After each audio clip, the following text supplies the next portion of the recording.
دا بیرغ سوځل یا رایله کول یا تر پښو لاندې کول و هر چا ته خپله جنډۍ تر هر څه محترمه ده.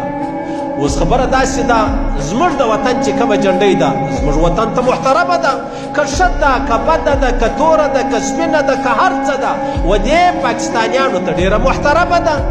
اوس موږ پر جنډۍ باندې لیک نسته، نه د الله جل جلاله نوم شته، نه الله اکبر لیکلی دی، نه لا اله الا الله لیکلی دی. اوس که چیرې ته راولاړ شو د پاکستان جنډۍ دې لاندې راوغورځوله په بدل و په جذبه کې به د افغانستان جنډۍ بالفرض که چیرې هغه د افغانستان الکوان دي په بدله کې به د افغانستان جنډۍ لاندې رایله کړي. حال دا دی د افغانستان ټولو ذموارو خلکو په دې خبره باندې خوا بده کړله.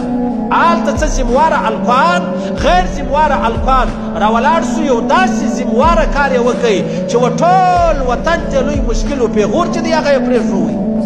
نو و چې ته راولاړ سولې د پاکستان جنډۍ دې رایله کړله و دې غورځوله د پښو دې لاندې کړله نو بیا د افغانستان پر جنډۍ کلمه لیکلې ده خدا مکه خدا مکه که زه دا جنډۍ لاندې راوغورځوم تر پښو یې لاندې کړم ویې سوځم که د افغانستان یوه جنډۍ د کبله د پر دواړو باندې کلمه لیکلې ده اشه یو خو مې د ټول افغانستان دښمني خپله کړله دویم مې د الله او د رسول دښمني خپله کړه ولې پر هغه کلمه لیکلې ده. نو که ته وایه نو زما خو د کلمې نیت نه دی کړی نو ته ولې ستا جذبه زما خیال تر کلمې لوړه ده ستا جذبه